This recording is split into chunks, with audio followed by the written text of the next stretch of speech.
बस अब शांत हो जाओ, अब शांत हो जाओ।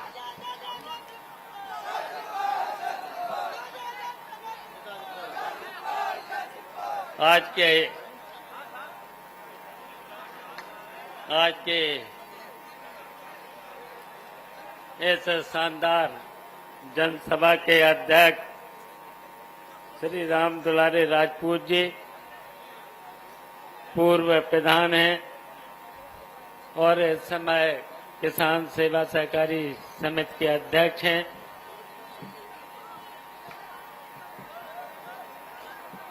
और आज के मुख्य अतिथि समाजवादी पार्टी के राष्ट्रीय अध्यक्ष अखिलेश यादव जी और इस कार्यक्रम के आयोजक डॉक्टर ब्रजेश चंद्र यादव जी, पूर्व ब्लॉक प्रमुख गोपीनाथ पारासर जी, पूर्व प्रधानाचार्य मान सिंह पाल, प्रधान नगला सलेधी, समाजवादी पार्टी के जिला अध्यक्ष प्रदीप साख जी और जसवंत नगर ब्लॉक के ब्लॉक प्रमुख अनुज यादव मोंटी जी और संचालन कर रहे कमल किशोर कनौजिया जी, मनीष जाटव प्रधान बलरई, मायाराम यादव जसवंत नगर, रामदास दिवाकर प्रधान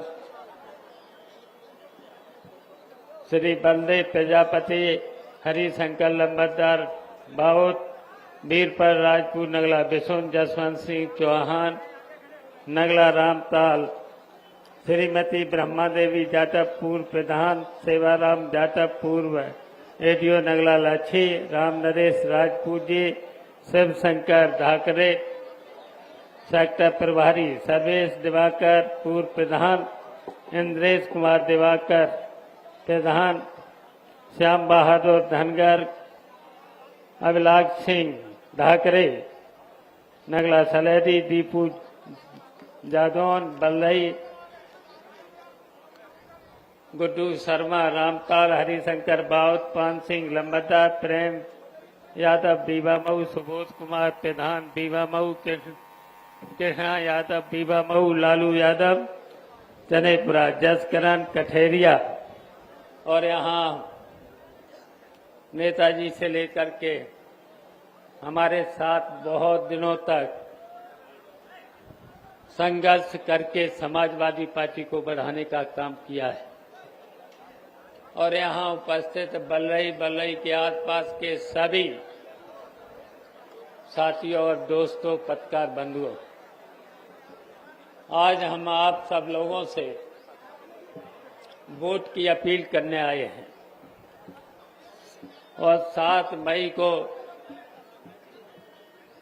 जो मैनपुरी लोकसभा का चुनाव होने जा रहा है और उस मैनपुरी लोकसभा में जसवंत नगर विधानसभा क्षेत्र भी आता है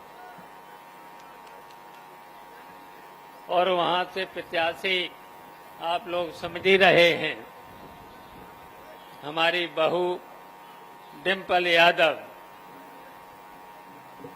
और अखिलेश यादव जो आपके सामने बैठे हैं, इनकी धर्म पत्नी है। तो हमारा आप सब लोगों से अनुरोध है कि 7 मई को साइकिल का बटन दबा करके इतना वोट आपको डालना है, इतना साइकिल का बटन दबाना है कि भारतीय जनता पार्टी यहां से हट जाए।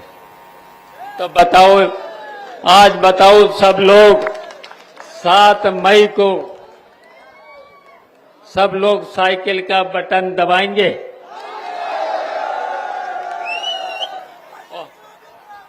और इसलिए भी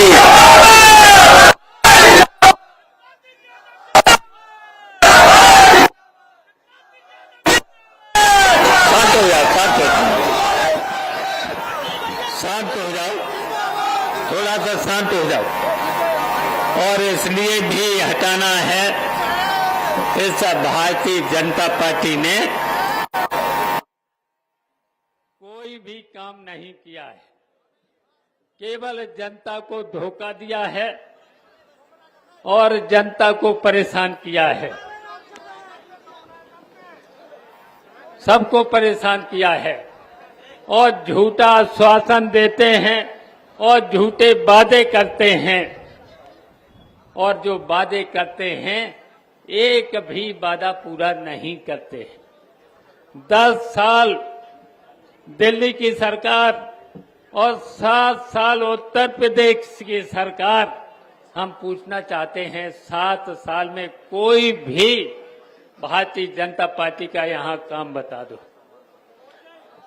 और जितने भी काम हुए हैं, चाहे सड़क का हो, चाहे पुल का हो, चाहे बिजली का हो, कोई काम हो, या तो नेताजी की सरकार में या अखिलेश यादव की सरकार में हुए।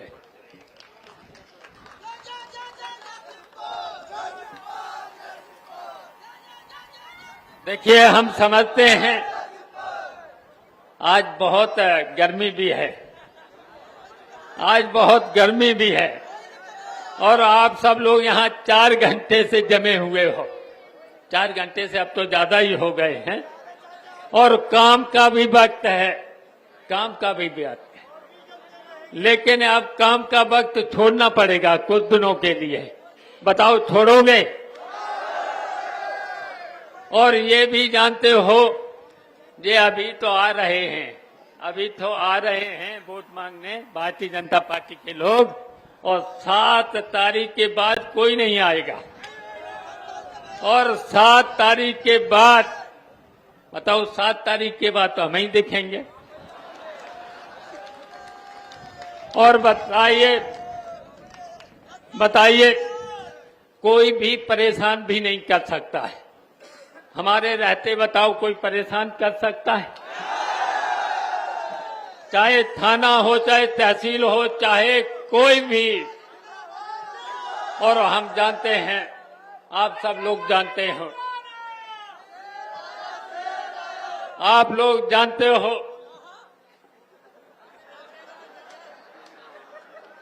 बिजली वाले ज्यादा परेशान करते हैं और बिजली वाले बिजली देते नहीं और छापा मारने आते हैं,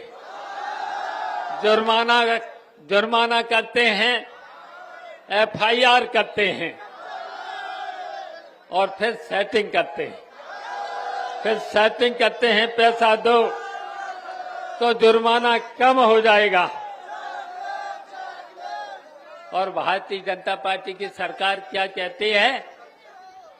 हम सस्ती बिजली और 24 घंटे बिजली। और पता लगा लेना, हिंदुस्तान में सबसे महंगी बिजली उत्तर प्रदेश में। और कितने घंटे बिजली आपको मिलती है? 6 घंटे, 8 घंटे। और ट्रांसफार्मर फूक जाए तो परेशान करते हैं और परेशान करते हैं। और फिर ट्रांसफार्मर तब लगता है जब आप लोगों को भारतीय जनता पार्टी के जमाने में चंदा करना पड़ता है, पूरे गांव से चंदा करना पड़ता है। लेकिन हम आपसे कहना चाहते हैं, जब समाजवादी पार्टी की सरकार थी, अखिलेश यादव की सरकार थी, नेताजी की सरकार थी, बताओ किसी की हिम्मत पड़ती थी? और यहाँ तक कि बताओ, कोई गरीब आदमी होता था, कटिया भी डाल लेता था, तब भी छापा नहीं पड़ता था। बताओ, पड़ता था? तब किसी अधिकारी की हिम्मत पड़ती थी छापा मारने की? और बताओ, इन बेईमानों की सरकार में क्या हो रहा है? अगर थाने में झूठी रिपोर्ट लिख जाए तो फिर बिना रिश्वत के काम नहीं हो सकता है। और पहले तो ये जो झूठी रिपोर्ट लिखाने आता, उस पर भी पैसे लेते हैं। और जब आप लोग जाते हो कि ये झूठी रिपोर्ट है, तो सीधा सीधा पैसा मांगते हैं। तो बताइए, इतनी भ्रष्ट सरकार है, ये डबल इंजन की सरकार बोलते हैं, और डबल बताओ महंगाई, बेरोजगारी, भ्रष्टाचार कितना बढ़ा है इस सरकार ने।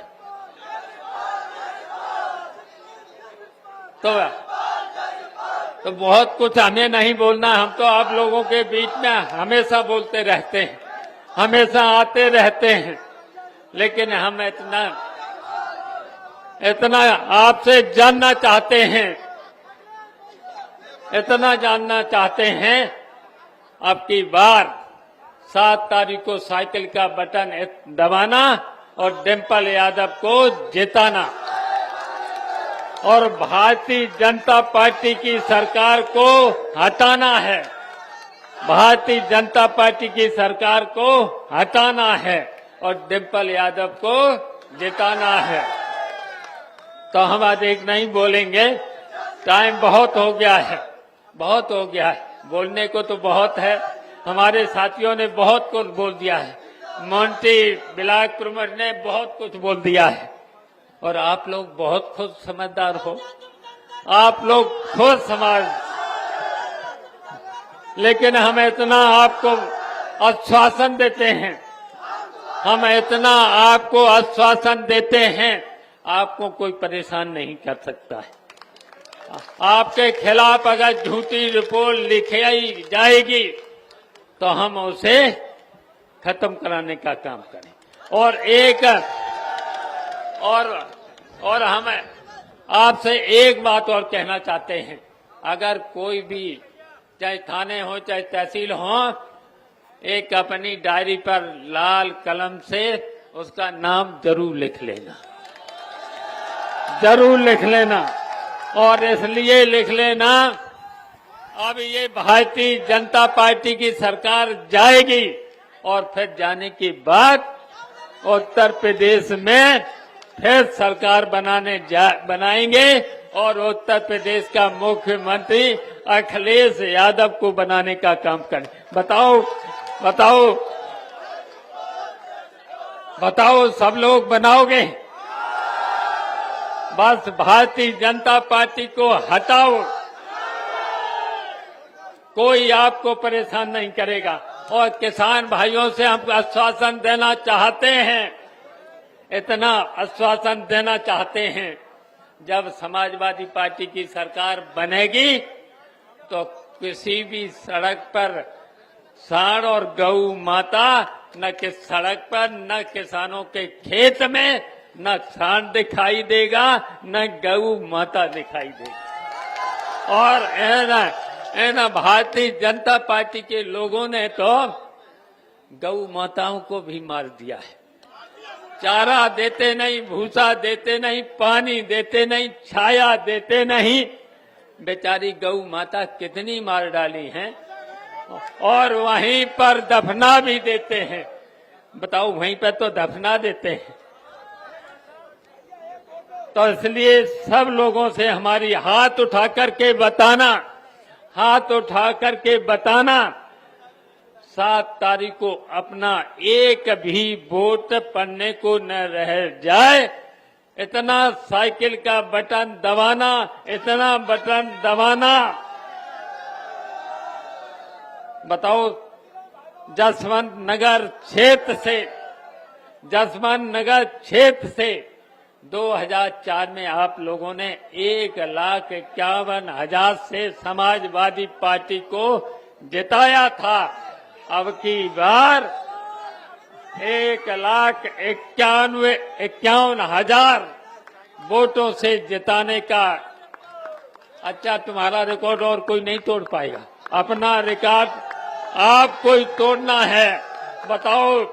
बताओ अब की बात जसवंत नगर से अपना 1,91,000 का रिकॉर्ड तोड़ोगे?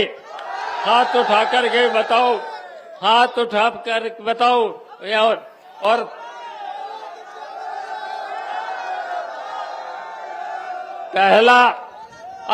पहला राउंड इसी क्षेत्र से खुलता है, इसी क्षेत्र से खुलता है, महामई से। महामई से खुलता है, महामई से धरी से खुलता है। बताओ एक बार, एक बेईमानों ने, हम लोग कितने वोट से पीछे थे पहले राउंड में? बहुत थोड़े वोटों से, 122 वोटों से, और दिन भर चलाया था गलत चलाया। तो दोपहर तक, जब तक लास्ट राउंड तक चलाते रहे, तब तक हम जीत गए थे बहुत वोटों से, 82,000 से जीत गए थे, तब भी चलाते रहे थे। तो अब की बार इस क्षेत्र से, अब की पहले राउंड में कितने वोटों से?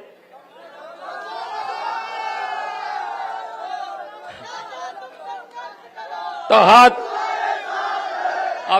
तो सब लोग बैठे हुए हैं, सब जिम्मेदार लोग बैठे हैं, तो सब लोग जिम्मेदार लोग बैठे हैं, तो अब काम छोड़ना पड़ेगा। 4 दिन 5 दिन काम छोड़ देना, घर घर वोट मांग लेना, गली गली वोट मांग लेना, और पास पड़ोस के जो भी हों उन्हें मना भी लेना। और अगर मना लिया तो पहले ही राउंड में इतने वोटों से जीतोगे, पहले राउंड में 5,000 से जिता सकते हो। अगर इतने लोग यहाँ बैठे हैं इस एरिया के लोग, तो बताओ 5,000 से जिता सकते हो? तो हाथ उठा करके बताओ, इस एरिया के सब लोगों को मना लेंगे, और सब लोग एक हो जाना।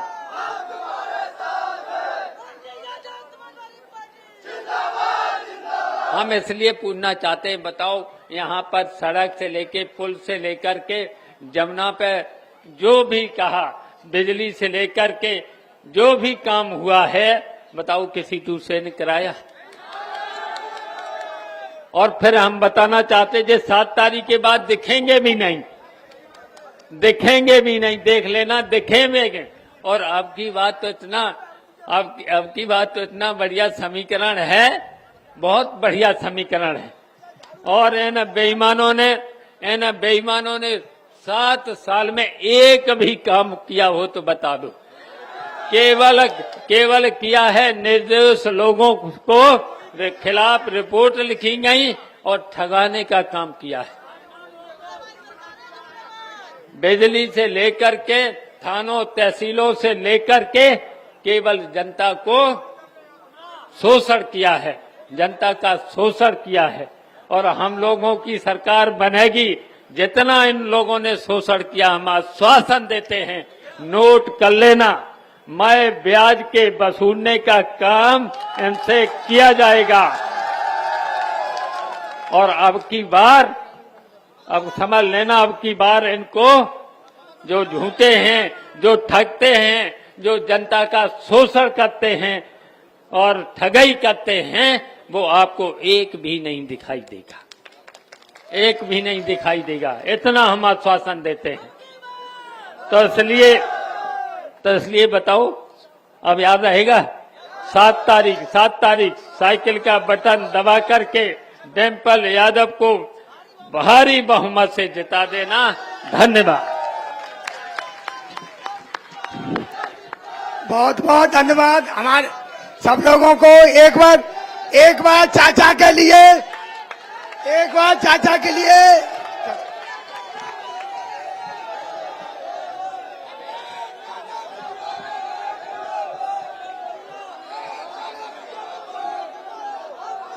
इस चुनावी जनसभा के अध्यक्षता कर रहे आदरणीय राम दुलारे राजपूत जी, यहाँ के सबसे लोकप्रिय विधायक, पूर्व मंत्री, समाजवादी पार्टी के राष्ट्रीय महासचिव आदरणीय शिवपाल सिंह यादव जी, मंच पर उपस्थित डॉक्टर ब्रजेश चंद यादव जी, समाजवादी पार्टी के जिले के अध्यक्ष प्रदीप साक उर्फ बबलू जी, मंच पर उपस्थित गोपीनाथ पराशर जी, मायराम यादव जी, मान सिंह पाल जी, जसवंत सिंह चौहान जी, नौजवान साथी ब्लॉक प्रमुख अनुज यादव मोंटी जी, वीरपाल राजपूत जी, रामदास दिवाकर जी, श्रीमती ब्रह्मा देवी जाटव, पूर्व प्रधान, श्री सेवाराम जाटव जी, श्री बदले प्रजापति और इस कार्यक्रम का संचालन कर रहे कमल किशोर कनौजिया जी, मनीष जाटव, शिवशंकर जी, रजपाल सिंह जी से लेकर के यहां पर उपस्थित समाजवादी पार्टी के हमारे सभी नेता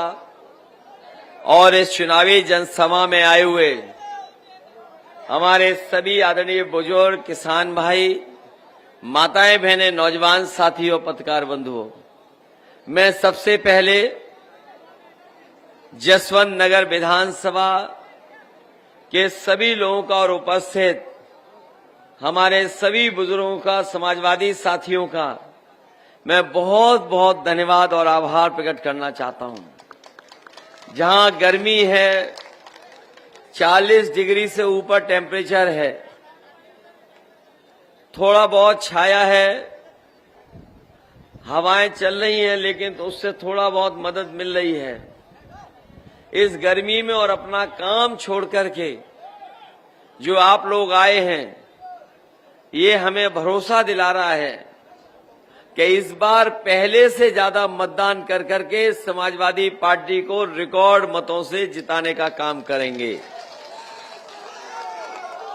अभी कुछ दिन पहले बीजेपी के जो प्रत्याशी हैं, उनसे किसी पत्रकार ने पूछा कि मैनपुरी लोकसभा से कौन जीत रहा है, कौन जीतने जा रहा है।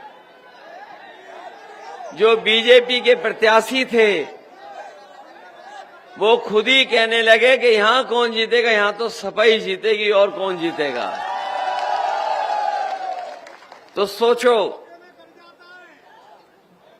अगर भारतीय जनता पार्टी के नेता ये स्वीकार कर रहे हों कि यहां से उनकी जीत हासिल नहीं होनी है, तो हम सभी समाजवादियों की जिम्मेदारी बनती है कि यहां पर हम लोग पहले से ज्यादा वोट देकर के एक संदेश भेजने का काम करें। ये लोकसभा मैनपुरी और जसवंत नगर, इसकी पहचान पूरे देश में है। आप लोगों ने नेताजी को बहुत शुरुआती दौर से देखा है। जिस समय पहला चुनाव या बाद में जितने भी चुनाव लड़े होंगे, नेताजी आपके बीच में आते रहे होंगे, आप लोगों से सहयोग और समर्थन समय समय पर मांगा होगा, और आप लोगों ने हमेशा उनकी मदद की और जिताया। और उसके बाद चाचा यहां से लगातार हैं, पिछले वर्षों से यहां पर हैं, और हर बार आपने मदद की है। जब पिछली बार बाई इलेक्शन था, उस समय ये चर्चा थी क्या होगा, कितने रिजल्ट और कितने से जीत होगी। उस समय भी यहां जसवंत नगर की जनता ने आश्वासन दिलाया था कि सभी विधानसभाओं में अगर सबसे बड़ी जीत होगी तो यही विधानसभा, यही लोग हैं जो सबसे ज्यादा वोट डाल करके जिताने का काम करेंगे। और जब रिजल्ट आया तो कोई सोच नहीं सकता था। जीत की जो शुरुआत हुई, वो जीत की शुरुआत लगातार बढ़ती रही, और जब काउंटिंग खत्म हुई है जसवंत नगर की, तो 1 लाख से ज्यादा वोटों से आपने जिताने का काम किया था। ये 10 साल बाद दिल्ली का चुनाव आपके सामने है, और ये लोग बड़े बड़े नारे दे रहे थे। याद होगा आपको, इन्होंने कहा कि किसानों की आय 2 गुनी हो जाएगी। यहां तो बिल्कुल हमारे जितने भी साथी यहां खड़े हैं, समाजवादी साथी इस सभा में आए हैं, सभी किसान भाई हैं, मजदूर भाई हैं, और गांव में रहने वाले लोग हैं। जिस भारतीय जनता पार्टी ने कहा कि हम किसानों की आय 2 गुनी कर देंगे, 10 साल हो गए इनको सरकार में, जो दिल्ली में चलाई और उत्तर प्रदेश में 7 साल, लगभग 17 साल में हमारे किसान भाइयों बताओ, आपकी किसी भी फसल की अगर इन्होंने आय दोगुनी कर दी हो तो हमें एक भी बता दे किसान। और अभी जब गेहूं की फसल तैयार है, लोग मंडी ले जाना चाहते हैं, लेकिन कोई मंडी में कीमत नहीं दे पा रही सरकार। हमारे किसान सीधे सीधे बाजार से भाव ले रहे हैं, बाजार में जाकर के कुछ लाभ मिल रहा है। हमारा ये मानना है अगर सरकार चाहती तो जो मुनाफा थोड़ा बहुत जो लाभ आपको मिल रहा है बाजार से, इससे ज्यादा लाभ सरकार दिला सकती थी, लेकिन सरकार किसानों को लाभ नहीं देना चाहती है। बड़े बड़े उद्योगपति, बड़े बड़े कारोबारी, बड़े बड़े व्यापारियों को लाभ पहुंचा रही है। और ये बात मैं इसलिए कह रहा हूं, आज से शायद 5 साल पहले, 10 साल पहले बाजार में इतनी चीजें किसानों के उपज की बनी हुई नहीं मिलती थी। आज आप बाजार में चले जाएं, जब से शहरों की आबादी बढ़ी है, कोई कल्पना नहीं कर सकता था कि पैकेट का आटा भी इतने बड़े पैमाने पर बिकेगा। जो लोग कस्बे और शहर में रहते होंगे, जिनको जानकारी होगी, वो जानते होंगे आज बड़े पैमाने पर बड़ी बड़ी कंपनियां, बड़े बड़े उद्योगपति, बड़े बड़े कारोबारी वो आ गए हैं और वो आपका गेहूं लेकर के पैकेट में आटा बना करके न जाने कितना मुनाफा कमा रहे हैं, जिसकी आप कल्पना नहीं कर सकते। अगर आप बाजार में देखोगे तो आपका गेहूं तो थोड़ा बहुत दे दिया लाभ, सस्ते में ले लिया, लेकिन उसी गेहूं से जब और चीजें बनाई तो मुनाफा बहुत ज्यादा ले रहे हैं। जो बड़ी बड़ी कंपनियां हैं, जो बड़े बड़े काम करती थी, वो भी आजकल आटे का काम कर रही हैं। एक उद्योगपति को हम और आप लोग कभी कभी बीजेपी का ही बोलते हैं, उसे पता लग गया कि आटा और रिफाइंड तेल में सबसे ज्यादा मुनाफा है। तो आप पता कर लेना, आज बाजार में सबसे ज्यादा उसी का आटा बिक रहा है, रिफाइंड तेल भी सबसे ज्यादा उसी का बिक रहा है। और हम और आप लोग सोच नहीं सकते हैं कि लाखों करोड़ का मुनाफा आपकी पैदावार से बड़े बड़े उद्योगपति कमाना चाहते हैं और कमा भी रहे हैं। उसी समय समाजवादी पार्टी ये मानती और सोचती है अगर मंडियां हो, मंडियों में रेट मिल जाए तो किसानों को बाजार पर नहीं बल्कि मंडी पे अगर हम बाजार का भाव दे दें तो शायद किसान को दूर नहीं जाना पड़ेगा और मुनाफा और लाभ वहीं पर मिल जाएगा। लेकिन ये सरकार जानबूझ करके मंडियां खत्म कर रही और मंडियों से सब कुछ बर्बाद कर दिया सरकार ने। जहां हमारा किसान दुखी हो गया, वहीं नौजवान के सामने संकट है।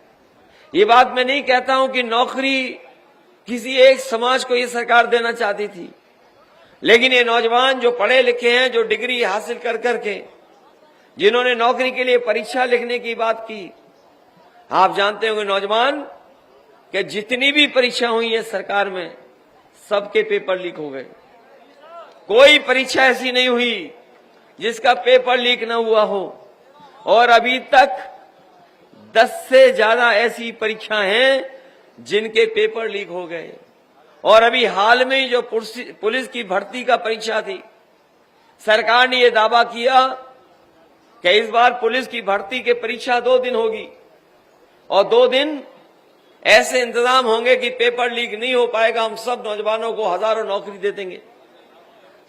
60,000 के लगभग नौकरियां थी, लेकिन सरकार ने परीक्षा तो लिखा दी, लेकिन जो सरकार को इंतजाम करना चाहिए था वो इंतजाम नहीं किया और उस परीक्षा का भी पेपर लीक हो गया और नौजवान निराश होकर के घर बैठ गया। अभी तक हिसाब किताब आप लगा लें, नौजवान जो परीक्षा के पेपर लीक हुए हैं वो 60 लाख नौजवान हैं। 60 लाख। अगर 60 लाख का इस सरकार ने भविष्य अंधकार में डाला है और केवल हम उनके परिवार के 2 सदस्यों को मान लें, मां बाप को जो इस सरकार के खिलाफ हैं, अगर 3 का जो एक परिवार में सरकार के खिलाफ नाराजगी है, उसको अगर हम गुणा कर दें 60 लाख से, तो 60 लाख गुणा 3, 1 करोड़ 80 लाख। और यही 1 करोड़ 80 लाख जो वोट हैं, इनका अगर हम भाग दे दें 80 लोकसभा से, तो समझ लो हर लोकसभा में 2,25,000 वोट भारतीय जनता पार्टी का कम हो गया। 60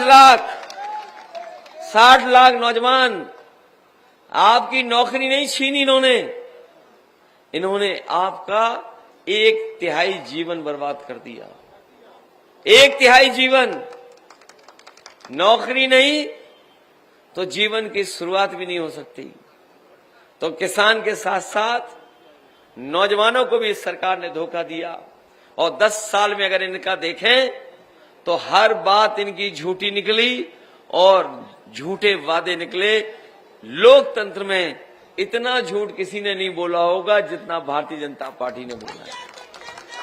और आप में से जिन जिन गांवों से हम लोग आए हैं, आप जानकारी कर लें, बहुत सारे ऐसे परिवार के नौजवान होते थे जो फौज की तैयारी करते थे, महीनों सालों तैयारी करते थे और इस उम्मीद में कि उनकी फौज में भर्ती हो जाएगी।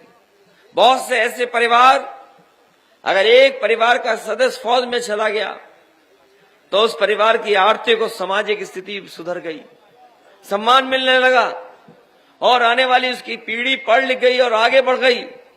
लेकिन सरकार ने जब जांच कराई, जानकारी की कि सबसे ज्यादा लाभ फौज में भर्ती से गांव का हो रहा है, किसान का हो रहा है, गरीब का हो रहा है, इन्होंने वो परमानेंट नौकरी, वो पक्की नौकरी फौज की रोक करके और उन्होंने अग्निवीर जैसी आधी अधूरी नौकरी शुरुआत की है। इस नौकरी में न कोई लाभ है, न कोई पेंशन है। अगर शहीद भी हो गए तो कोई सम्मान नहीं मिलने जा रहा।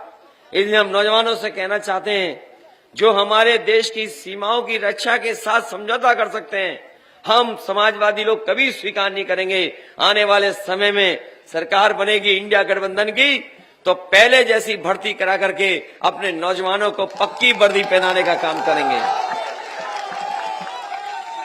कभी कभी मैं ये भी कहता हूं, कई सभाओं में मैंने ये कहा कि अभी तो इन्होंने फौज की 4 साल की नौकरी की है, अगर ये सत्ता में दोबारा आ गए तो हो सकता है ये खाकी वर्दी पहनने वालों की भी 3 साल नौकरी कर दें। सोचो, अगर फौज की 4 साल की नौकरी और हमारे खाकी वर्दी पहनने वालों की 3 साल नौकरी हो गई तो बताओ क्या करेंगे। ये आके हमारे और साथ ही घूमेंगे, हमारे और आपके साथ। कभी कभी लोग सवाल पूछते हैं कि ये होगा नहीं, संभव नहीं है। मैंने उनसे पूछा कि ये बताओ, अग्निवीर का किसने सोचा था कि 4 साल की नौकरी हो जाएगी? किसी ने सोचा था? किसी ने सोचा था कि आधी रात नोटबंदी हो जाएगी? किसी ने सोचा था कि एक कानून जीएसटी का ला करके महंगाई बढ़ा देंगे? और किसी ने ये सोचा था कि ये चंदे के नाम पर वसूली कर लेंगे? बताओ, वसूली की ना कि नहीं की? अभी जब मैं आ रहा था तो किसी साथी ने हमें, अपने समाजवादी समर्थित साथी ने स्वागत तो किया ही किया, साथ ही साथ हमें 100 रुपए का चंदा भी दिया। हम और आप लोग एक दूसरे की जब मदद करते हैं चंदा या किसी कार्यक्रम के आयोजन में, तो थोड़ी बहुत मदद करते हैं। जिसकी जैसी हैसियत है उस हिसाब से मदद करता है। कोई 100 रुपए, कोई 500, 1000, 5000, 11000। अगर बहुत संपन्न होगा तो हो सकता है लाख में दे दे। लेकिन कमाल तो ये है कि भारतीय जनता पार्टी ने सरकारी विभागों से दबाव बना करके उन्होंने चंदा नहीं बल्कि वसूली की है। और 1,000 करोड़ रुपया, 500 करोड़ रुपया, 400 करोड़ रुपया। और मैं आपसे कहना चाहता हूं, जो वसूली हुई है उसी की वजह से आज हमें महंगाई का सामना करना पड़ रहा है। याद कीजिए, अगर कोई उद्योगपति, कोई कारोबारी अगर चंदा देगा 1,000 करोड़, तो बताओ मुनाफा कितना कमाएगा? ऐसे ही बड़े बड़े उद्योगपति हैं जिन्होंने चंदा दिया और वो जिनसे वसूली हुई, उन्होंने जब कारोबार किया, अपनी चीजें बाजार में बेची, तो उसकी कीमत बढ़ा दी और मुनाफा ज्यादा कमाने का काम किया। न केवल इन्होंने वसूली की बल्कि लोगों को झूठा फंसा दिया। क्या कोई सोच सकता केजरीवाल जेल भेज दिए जाएंगे? क्या कोई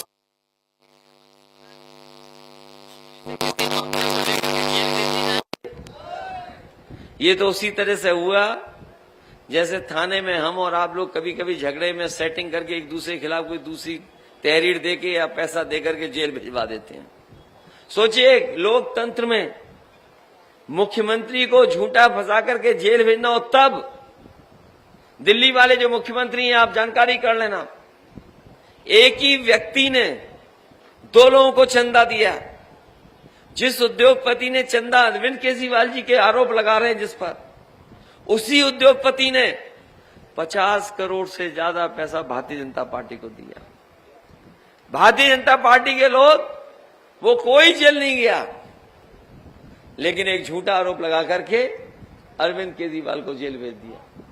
बताओ, ये कानून का राज है क्या? और ये जो नौकरियां नहीं दी जा रही हैं, किसी लोकतंत्र में जनता स्वीकार नहीं कर सकती है कि उसकी नौकरी रोजगार के साथ खिलवाड़ हो। इसलिए हम आपसे कहना चाहते हैं, ये चुनाव हमारे आपके भविष्य का तो है ही है, लेकिन आने वाली पीढ़ी के भविष्य का भी है। इसलिए लोकतंत्र को बचाने के लिए आप लोग मदद करने का काम करना, क्योंकि ये संविधान बदलना चाहते हैं। संविधान बदल करके ये सब ताकत अपने हाथ में रखना चाहते हैं, और ऐसी ताकत अगर एक व्यक्ति के हाथ में पहुंच गई तो याद रखना, जर्मनी में भी एक स्थिति तानाशाह आया था। अगर दोबारा चुनाव जीत गए और संविधान को ठेस पहुंची तो ये हमें और आपको उसी तरीके से कटघरे में खड़ा कर देंगे जिस तरीके से कभी किसी तानाशाह ने जर्मनी में लोगों को, आम जनता को कटघरे में खड़ा कर दिया था। इसलिए जहां चुनाव हमारे आपके आने वाली पीढ़ी के भविष्य का है, वहीं संविधान बचाने का भी है। इसलिए हम आपसे अपील करना चाहते हैं कि संविधान बचेगा तो हमारे अधिकार बचेगा, संविधान बचेगा तो हमें न्याय मिलेगा। संविधान ही हमारी संजीवनी है, और संविधान ही है जो हमें आगे बढ़ने का रास्ता दिखाता है। संविधान ही है जो हमारे बीच का भेदभाव को खत्म करता है। और बाबा साहब भीमराव अम्बेडकर जी ने जो संविधान बनाया है, शायद इतना अच्छा संविधान किसी देश का नहीं है जो हमारे भारत को मिला है। इसलिए इस संविधान को बचाने के लिए भी मदद करना। और जहां तक लखनऊ वाली सरकार का सवाल है, जब सरकार पे कोई जवाब नहीं बचता है तो सरकार चाचा को ढूंढने लगती है। और आपने सदन में भी देखा होगा, और जब सरकार वाले आए जसवंत नगर तब भी देखा होगा, उन्हें कुछ बताने को नहीं है, उन पे कुछ कहने को नहीं है, तो इसीलिए केवल चाचा को ढूंढ रहे थे और प्रसाद की बात नहीं कर रहे थे, चूरन की बात कर रहे थे। और ये वो मुख्यमंत्री हैं जिनसे कभी सदन में गिनती पूछी थी तो बोले 46 से 56 भर्ती हो गए। और सोचिए, हमने आपने उनको योगा करते भी देखा है। जो मुख्यमंत्री जी कह रहे थे कि हम सुबह 4 बज के उठ के योगा करते हैं, हमारे नौजवान और आप लोगों ने उन्हें योगा करते देखा होगा। जब वो योगा करने लगे, एक टांग पे खड़े होने लगे, तो ऐसे डगमगा रहे थे जैसे कोई कल्पना नहीं कर सकता। इसलिए ये वोट दीजिए, मदद कीजिए। ये जितना भी विकास दिखाई दे रहा है, ये समाजवादियों की देन है, नेताजी और समाजवादियों का देन है, आपके विधायक जी का देन है। हम आपको भरोसा दिलाते हैं, जिस तरीके से सड़क, बिजली, पानी, एम्बुलेंस की व्यवस्था या 100 नंबर की पुलिस को गाड़ी की व्यवस्था की थी, और अच्छी व्यवस्था करेंगे। हमें याद है 100 नंबर इसलिए बनाया था कि दूर दराज अगर कोई परेशानी तकलीफ में है, अगर उसके ऊपर कोई परेशानी आ गई, संकट आ गया, तो वो फोन मिलाए, 10-15 मिनट में पुलिस पहुंच करके उसकी मदद करे। लेकिन इस सरकार ने वो व्यवस्था भी खराब कर दी, 100 से 112 कर दिया। और हमारे पुलिस भाइयों को लगा कि अगर 100 का 112 किया है तो इसका मतलब हमें इशारा किया है कि हम भी अपने ही टैक्स बढ़ा दें। इन्होंने भी टैक्स बढ़ा दिया, गाड़ियां नहीं बढ़ी लेकिन इन्होंने भी वसूली बढ़ा दी। जो एम्बुलेंस थी न बढ़ाई और जो बनी हुई थी वो भी खराब कर दी। ट्रांसफार्मर 24 घंटे में बदल जाता था। जानवर के इलाज के लिए भी गाड़ी दे दी थी कि जानवर न जाए, बल्कि फोन करो तो डॉक्टर आए और आपके गांव में आकर के कुछ इलाज और मदद करने का काम करें।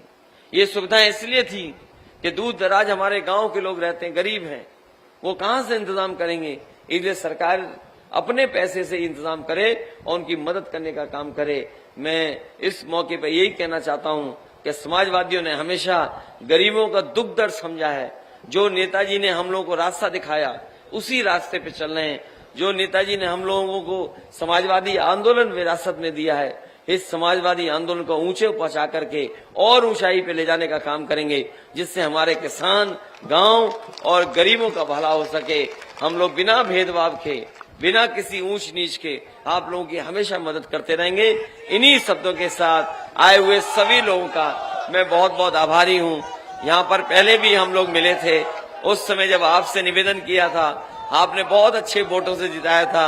आज फिर उसी बरगद के पेड़ के नीचे, उसी स्कूल में दोबारा हम लोग मिल रहे हैं। हमें उम्मीद है कि इस बार चुनाव में आप लोग पहले से ज्यादा मतदान करेंगे। और मई की 1 तारीख है, आ गई मई और चली गई भाजपा, गई भाजपा। अब तो बहुत बहुत धन्यवाद।